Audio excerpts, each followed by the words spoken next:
Mu mujyi wa Kigali umwana w'umukobwa witwa Ingabire Clementine yagerageje kwiyambura ubuzima bitewe n'inzara. Uyu mwana w'umukobwa yagerageje kwiyambura ubuzima bitewe n'inzara. Biravuga ko uyu mwana w'umukobwa yagerageje kwica abantu bari baraho bagatabara ubwo yarari wenyine, ndetse asa nk'ukora igikorwa kigaragaza ko agiye kwiyambura ubuzima. Mu kumufata neza asobanura ikibazo cyamubayeho, baza kugaragaza ko yari afite ibibazo bijyanye n'imirire kandi yaramaze igihe atarya. Mu Rwanda, Abanyarwanda ndetse n'abaturarwanda hirya no hino bakomeje kugenda bataka inzara, bavuga ko ibyo bakora babibuze ndetse bigatuma bagira ibibazo byo kubura ibyo barya, ibyo banywa, bikabasunikira kuba bakora igikorwa giteye ubwoba kirimo no kwiyambura ubuzima. Bamwe mu baturage rero batabarisha uyu mwana w'umukobwa bavuga ko batunguwe cyane n'iki cyemezo yaragiye gufata cyo kwiyambura ubuzima bitewe no kuba yari afite inzara. Ni inkuru mbi rero yongeye kumvikana mu Rwanda ngiye kukugezaho. Ndaza no kukugeza ku nkuru y'umucecuru nawe ubabaje cyane w'imyaka 84 wibana mu nzu wenyine, ndetse akaba atabaza, akavuga ko atabona kubera ko yarahumye, ariko akaba nta bufasha bwa leta abona bitewe no kuba ari we ndetse no kuba nta ndangamuntu yigeze ahabwa mu bihe bya mbere, bikaza gutuma ahabwa ibyo bihano byose birimo kuba wenyine ndetse no kuba inzara igiye nawe kumwicira mu nzu.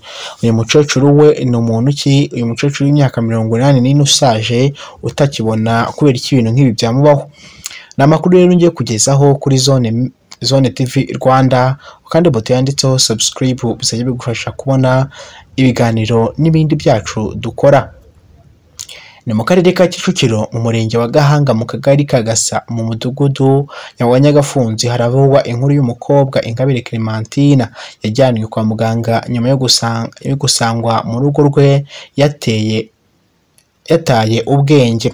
Amakuru aturuka mu baturanyi be avuga ko Ingabire wigeze no gukina umukino w'amagare mu marushanwa ya Ferwasa, yaraherutse kwitabira shampiyona y'isi yiberaga i Kigali ndetse ikarangira ku cyumweru tariki 28 Nzeri, ngo yagarutse mu rugo asa n'uwahungabanye, ari nabyo bikekwa ko byabaye intandaro yo gushaka kwiyambura ubuzima. Ndetse hari abandi baturanyi bavuga ko atari ngombwa ko byitirirwa kwiyambura ubuzima kuko bishobora kuba ari inzara, kuko nta kazi yagiraga usibye kuroba moto. Rimwe na rimwe Ingabire Clementine ubu urera umwana wenyine nyuma yo guterwa inda n'umusore wahise umwihakana. Yasanzwe mu nzu yagoye igihumure, umwana we amwicaye hejuru, ndetse hasi hatabazwa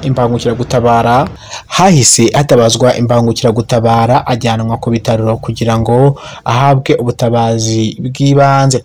Abaturanyi be bahuriza ku kuba yari akomeje guhangana n'ibibazo by'imibereho ndetse n'ihungabana ry'uko akomeje gukina umukino w'amagare kubera atakomeje gukina umukino w'amagare kubera gutwita, maze yazanabyara uwamuteye inda akamwihakana. Ubuyobozi bw'inzego z'ibanze ntiburatangaza byinshi kuri iki kibazo, ariko abaturanyi b'uyu mugore basaba ko Ingabire yahabwa ubufasha burenze ubw'ubuvuzi, burimo no kuba yafashwa kubona ikinyabiziga kuko asanzwe afite uruhushya rwo gutwara ibinyabiziga bya burundu, ubwo ni permis, akaba yajya mu muhanda akaba yakora nk'ibisanzwe. Ngayo nguko Ingabire Clementine rero uwo nguwo akaba atabaza rero, avuga ko inzara rwose imumereye nabi cyane, akaba asaba ubufasha. Uyu rero wahoze mu mukino w'amagare, si ibintu bikunze kubaho mu Rwanda gusa, aho abantu bisanze mu mukino w'amagare basigaye bahura n'ibibazo byo kuba by'ubushomeri n'inzara zidashira mu ngo zabo, aho usanga abakinnye amagare batwaye za turuti cyangwa se bahoze bayoboye mu magare mu bihe byashize, bisanga mu bibazo birimo kubura ibyo kurya, birimo n'ibyo kubaho mu buzima busanzwe. Rero mumaze iminsi mubona amakuru, bamwe batangiye kongera kuvugwa nyuma y'uko batangiye kuvugwa nyuma y'uko harimwo abagaragaye baza gufana amagare ariko nanone bakagaragaza ibibazo bahuye nabyo by'uruva gusenya, byo kubura ibyo kurya, kwicwa n'inzara n'ibindi muri rusange.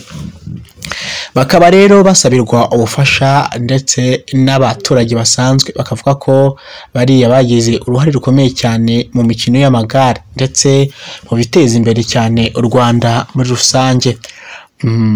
Rero Ingabire Clementina akaba yaratewe inda n'uwo musore nyine akaza kumwihakana, akabaho ubuzima bugoye cyane, akabaho ubuzima bwo kuroba moto ari umukobwa, akajya gutwara moto mu gihe yayibonye, akaza nyine akaryana n'umwana we. Rero biravuga ko kubera inzara yamwishe no kumara igihe atabona akazi ko kuroba kubera n'amarushanwa beraga mu mujyi wa Kigali, aribyo bishobora kuba byatumye ahungabana, akagira ihungabana ndetse akagwa n'igihumure, bigatuma yageza no gushaka kwiyambura ubuzima kubera byari byamurenze. Bamusanze hasi rero akana ke kamuhagaze hejuru, kamuryamye hejuru, kari kurira akavuga ati mama winsiga. Hano nsubikiye rero ibyo ngibyo byabereye Kicukiro mu mujyi wa Kigali, kandi buto yanditseho subscribe ubundi nze dukomeze n'ibiganiro byacu bya buri